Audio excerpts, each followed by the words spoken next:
Today I'm going to be comparing the Xbox Series S versus the PS5 Slim. Let's get into it. First things first I want to get into is the pricing difference.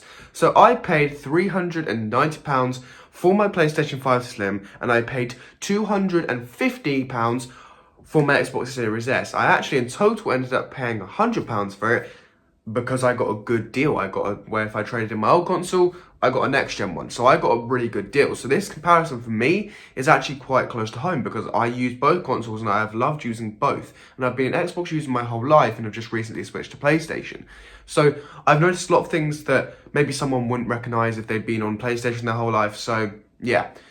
So first things first, I definitely have to say for the pricing difference, you are actually gaining and losing quite a different amount. Now obviously there's only about £120 in between both of these consoles, so you've got a comparison really. So if you do want to stick with PlayStation, you can go straight for the Slim, and if you want to stick with Xbox, you can go for Xbox. They're both really good consoles, but where the differences lie is in the storage.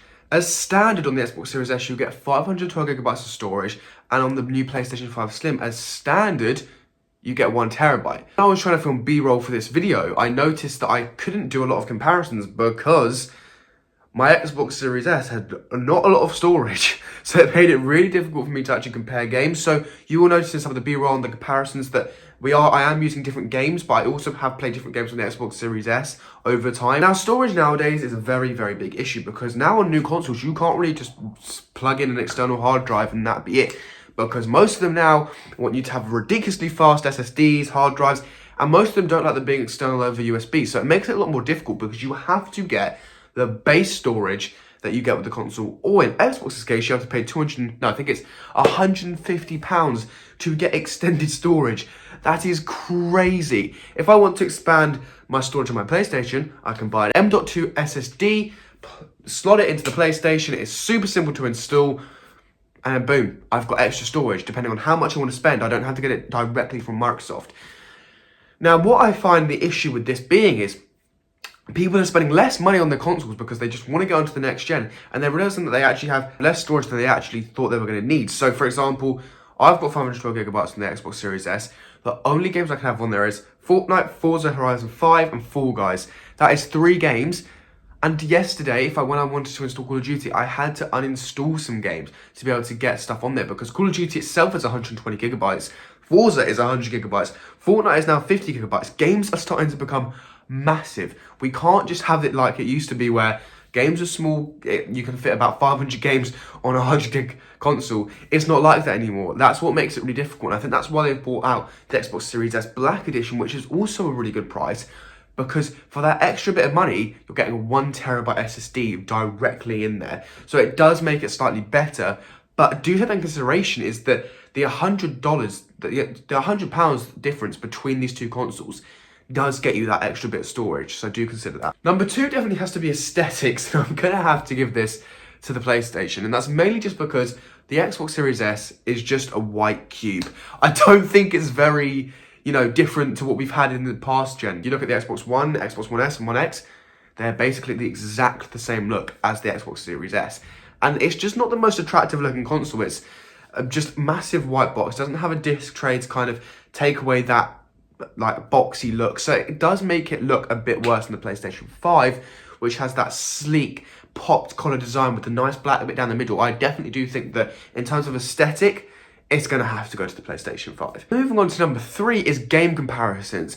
I loaded up Forza Horizon 5 on the Xbox Series S, and things do run fantastic in performance mode.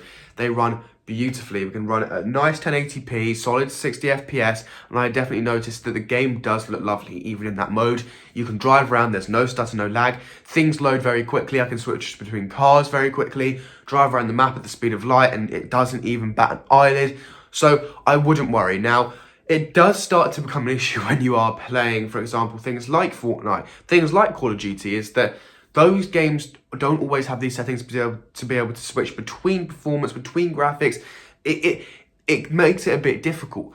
So you will notice that in most games, you can have 120 FPS mode enabled, but you won't always get a locked 120 FPS. So for example, on my Xbox Series S, Fortnite, that allows me to have an FPS counter, and I can get 120, but my lows are around 100 FPS. So it's not exactly 120 FPS compared to my PlayStation 5. I'm getting closer to between 120 and 115. So it's not ranging as much. It is a lot smoother on the PlayStation 5, and I think that's just because it has more power. You know, the Slim can provide that power that the Xbox Series S can't, because you're getting the same exact build of a PlayStation 5, just in a smaller package, so you're not actually losing out on much, whereas on the Xbox Series S, because it's a lot cheaper, it's not actually the same as the Series X at all, in terms of cooling, in terms of chip. You're getting a lot less for your money. You're not getting as much of a next-gen feel. You're getting something closer to an Xbox One X than a Series X. So I think it would only be right if we went over how the temperature held up on the Xbox Series S, which I will put in right now. And after a relatively long gaming session, 36.3 degrees is what we got out of the Xbox Series S. And also, the PlayStation 5 Slim gameplay, I'm just going to put some in now.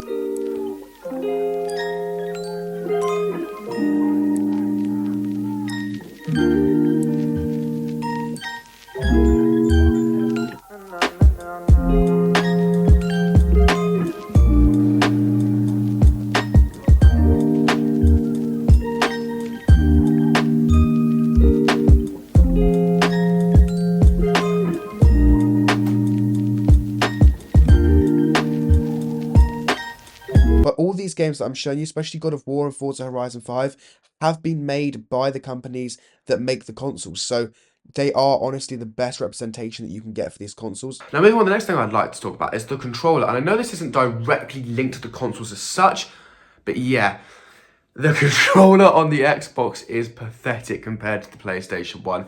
It doesn't really do much. It doesn't have the haptic triggers. It is still the same Xbox controller we've had since the Xbox One. So since 2013, so 10 years we've had this same controller design.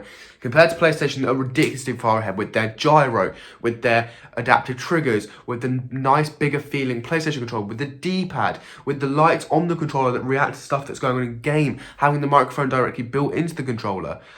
It's all those little things that add up that make it a nicer experience to have on a PlayStation. And you're not also considering that on an Xbox you have AA batteries, on a PlayStation you have rechargeable. So it does make it a lot easier not to faff around for batteries, have it plugged into a wire all the time. It is just a lot nicer experience overall. I'd definitely say if you're looking for something that gives you more of an immersive feel, definitely go for the PlayStation controller, because that thing makes you feel immersed in a game. When you're driving, you have the accelerator, you have your triggers going, a bit more hard, so that when you accelerate, it's a bit more difficult to push that trigger down to make you feel more immersed. If you're pulling a bow and arrow back and it fires, you can feel that release on the controller, and the haptics on the PlayStation controller are like no other controller I've tried, and I just definitely think that it's a lot of a nicer experience on PlayStation compared to Xbox. Now, one thing that definitely disappointed me about the Xbox One, about the Xbox Series S, is that there was no USB-C.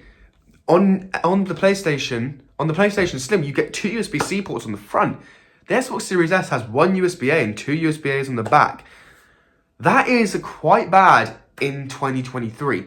There is no USB-C on there. Considering both of their controllers use USB-C, you would have thought that maybe they would have had USB-C on the front, but it does disappoint me that that's not on there, because it could allow for things like faster SSDs to be plugged in directly to USB-C.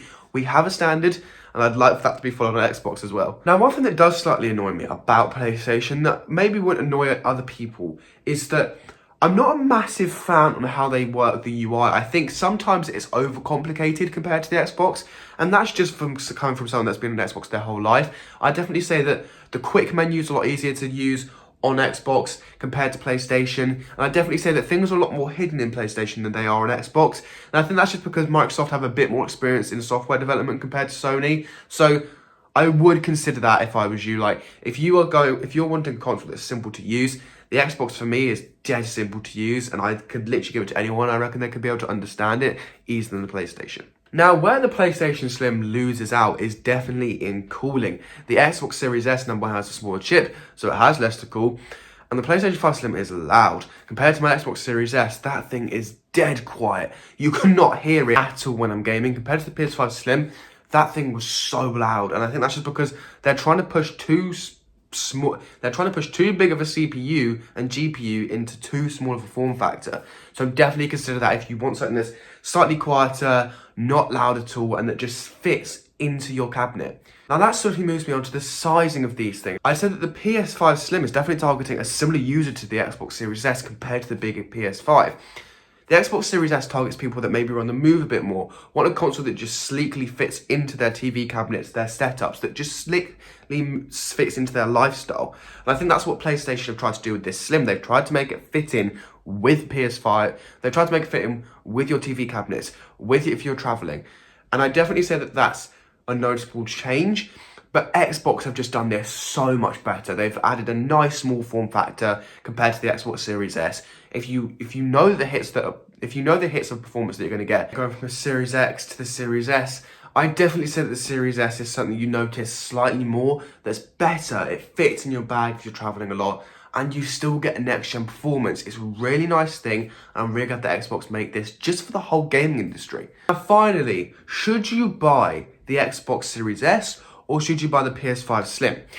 Now this all comes down to personal preference on what console you prefer most, but I say if you're looking for a small, compact form factor that you can take on the go with you, the Series S is just on top. It's not loud, it's small, it's light, it's easy to fit in a bag. And that's important for a lot of people, to be able to take it from house to house and to be able to get that next gen feel. It's definitely something you notice, and it's definitely something that if you're in that category, you're going to want.